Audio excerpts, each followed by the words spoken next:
set free from what? Paul says, from the slavery to the fear of death. Now, why is that significant? You see, people who are in fear of death are constantly afraid. And as a result, they can be manipulated and controlled. Welcome back. Well, that was a little clip from an assembly in Holland. One of our viewers sent that to us. Thank you very much. You know who you are.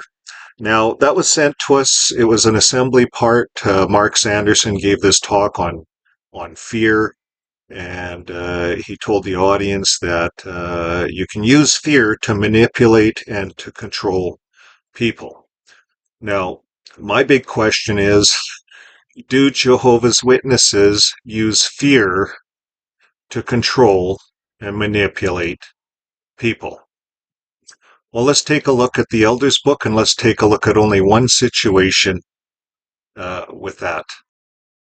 Okay, we're going to take a look at the Elders book. We're looking at situations that require a review of an appointed brother's qualifications. And I plugged in the word discipline. If a member of his household gets involved in a serious wrongdoing, well, there's going to be some discipline.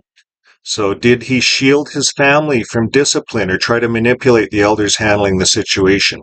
This is what they're going to look at when they look at the family head. And they think about discipline. So discipline is used all the way through the organization. Discipline, the committee should be careful. It talks about to allow sufficient time. They don't want to reinstate a person too quick.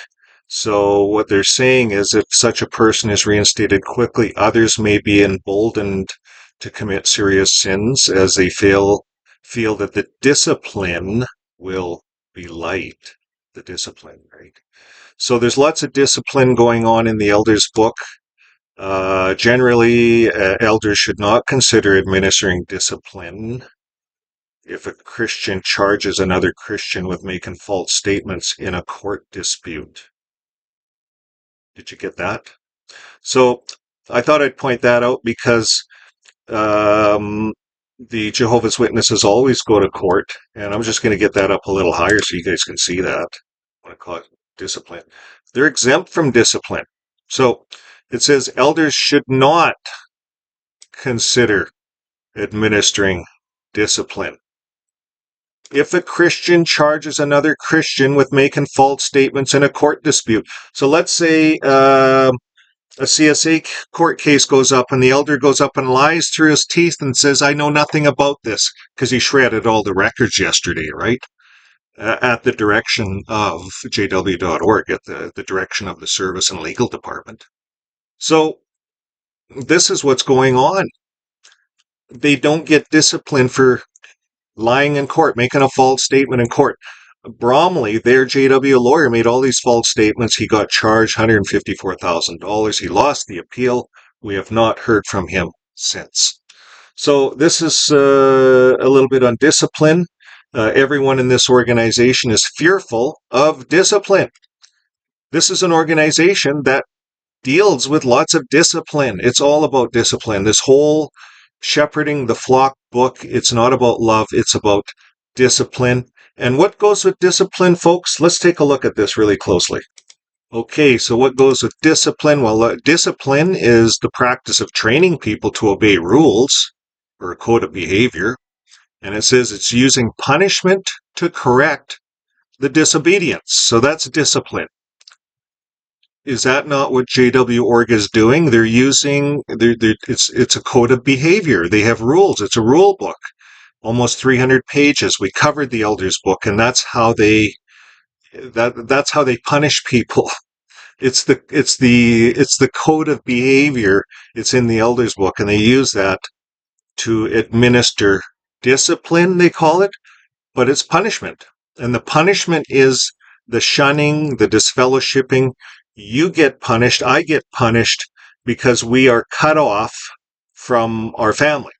So that's what it is. It gives a verb here: train someone to obey rules or a code of behavior using punishment to correct disobedience.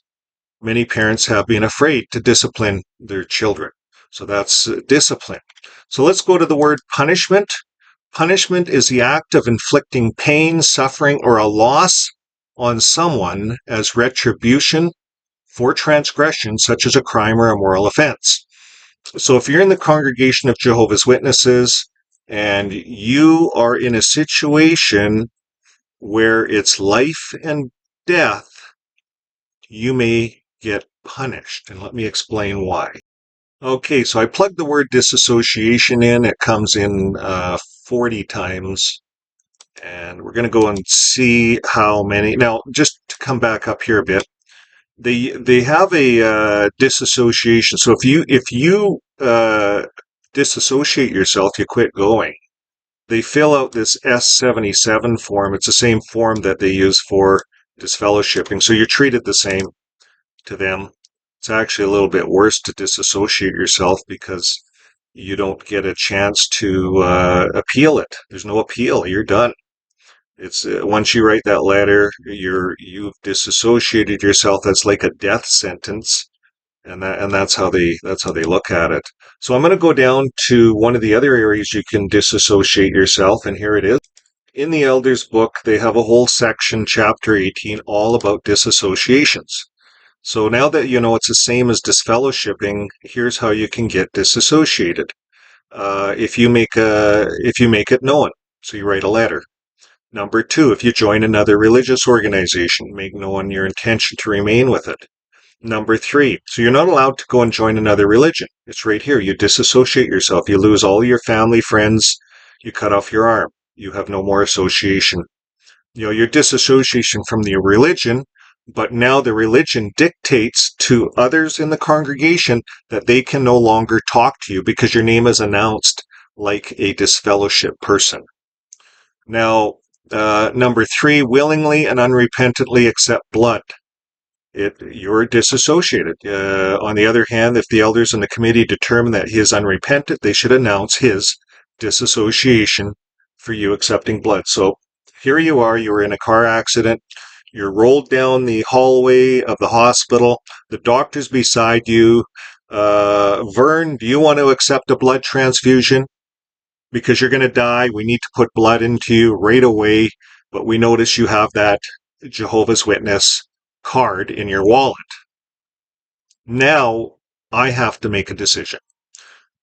Am I in fear of death more than I'm in fear of losing my family, my friends, my association, everything I have at the Kingdom Hall, my whole community? What am I afraid of more? You see, some people are afraid of losing their family, their friends, their community. To them, they feel they might as well be dead. They feel, well, I might as well take my chance. I might as well bleed out on the operating table. You see, you have a split second. The doctor's asking you, what do you fear more? So it's right here in the Elders book. If you accept a blood transfusion, you now have to deal with the congregation. You now are dealing with disassociation because you willingly to them, and now they call it unrepentant, and they call it a sin, but it's not a sin, by the way, and we've ran many videos on this in the past. So, and then if you take a course of violating Christian neutrality, if you voted or something, perhaps. So, these are all areas that you can get disassociated. It's the same as disfellowshipping. It's announced, and you are treated as such. Okay, we're going to move into one other thing here. Okay, so here we are. This is what got me going on this morning. I was actually researching trust, and I wanted to see what the Bible said about trust. Who should we trust in? It doesn't say we should really trust in a lot of people. But anyways, I came down to 1 John 4:18. It says there is no fear in love. There's no fear in love. Love is powerful, so there's no fear in it. But it says, but perfect love casts out fear, so it throws it out. Perfect love. Now, here's what I found the most interesting, and I've never seen this in the Bible before, because I was always looking at the JW Bible, but it says, for fear has to do with punishment. And that's what led to all of this research I just brought up to you about punishment. That's what it says. For fear has to do with punishment. Fear has to do with punishment. So we just talked about how JW Org disciplines, and they use disfellowshipping and shunning as a form of punishment. It's all outlined in the Elders book, and they use the word discipline freely in there.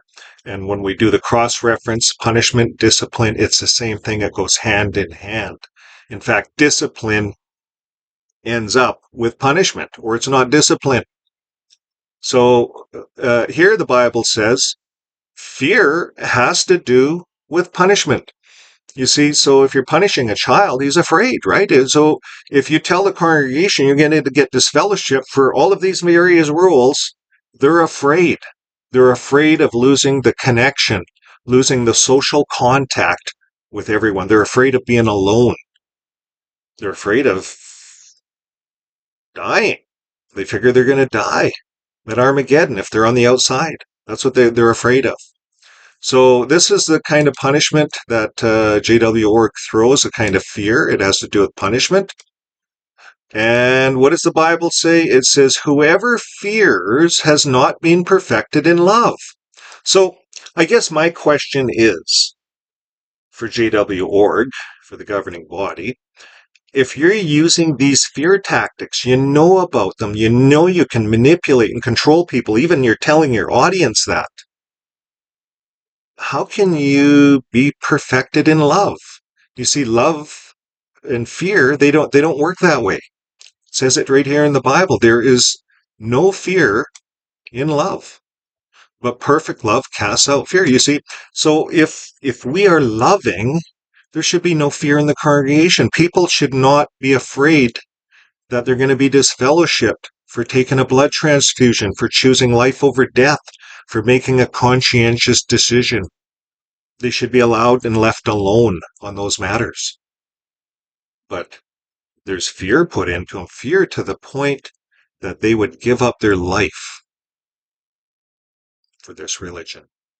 But yet in the Bible, it says fear and love do not work together. Fear has to do with punishment. So whoever fears has not been perfected in love. So this was the scriptures today. Now, here's what's interesting, folks. I went to the JW Org Bible, and it doesn't say the same thing. It says there is no fear in love, but perfect love casts out fear, because fear restrains us. So they changed that to fear restrains us. It's a completely different word than fear has to do with punishment. You see, fear has to do with punishment. It's a different statement than fear restrains us. So that's the JW Org. That's their this gray Bible, this 2013 Bible. So if you go into JW Org, there's other Bibles, and I looked at their American Standard Bible that's on their site, and it says something different. It says what my Bible says. It says fear hath punishment. It talks about it. Fear hath punishment. So then I got curious. What about all the other Bibles? So I went to the Living Bible. And the Living Bible says, well, it says because fear involves the idea of punishment. It's right there. That's what it is. And then that's what's in the Bible anyways. And then I went to this other Bible on their site, of course, the Rotherham Emphasized Bible. And how does it put it? It says, he that feareth has not been made perfect in love, because fear hath correction. So it's like discipline, right? Fear hath correction. And what was the last one? I went to the King James Bible on JW Org.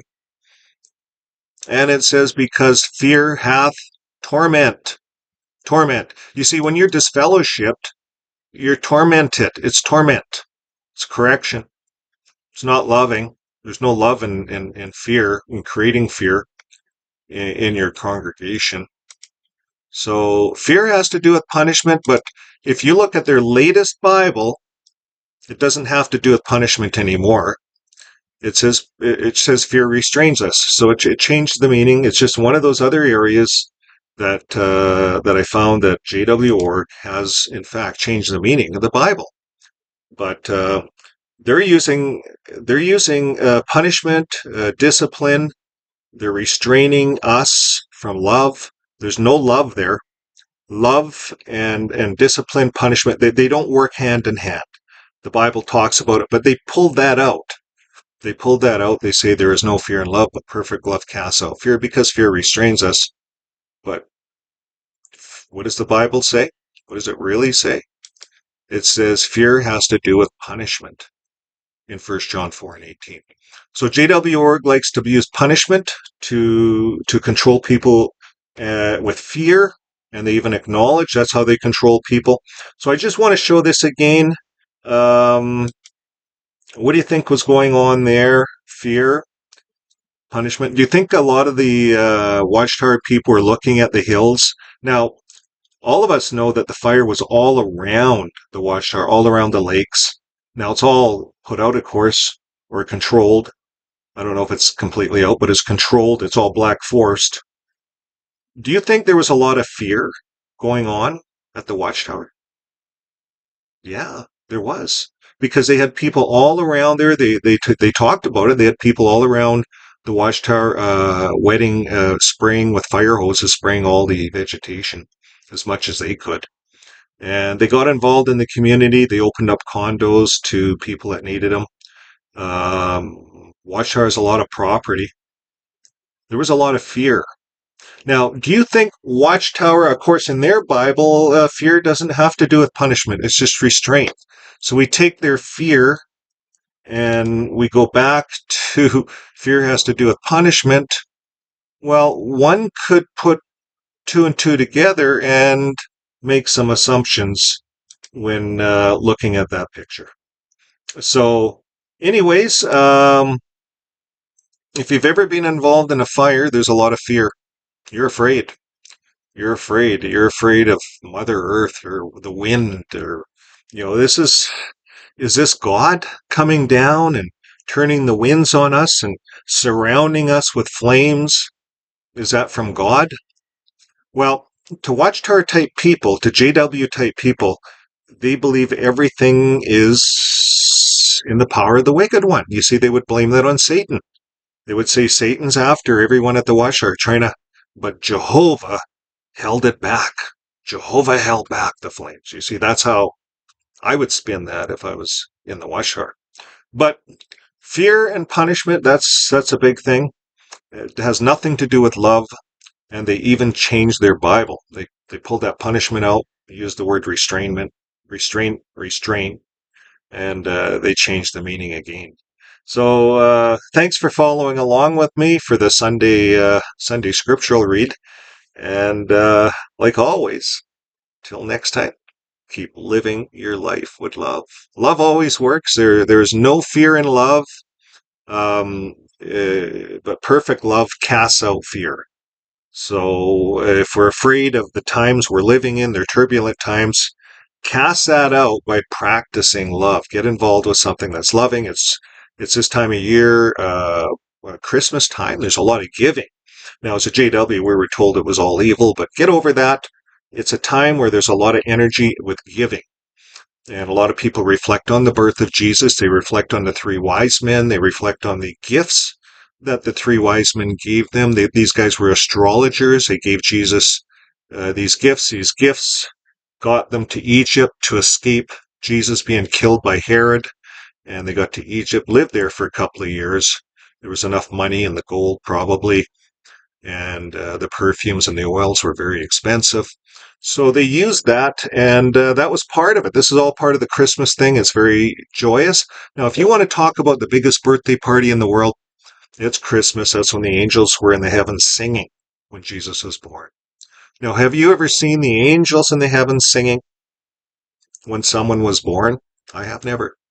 But the Bible describes this as a time of a joyous time. A joyous time. The angels were joyful.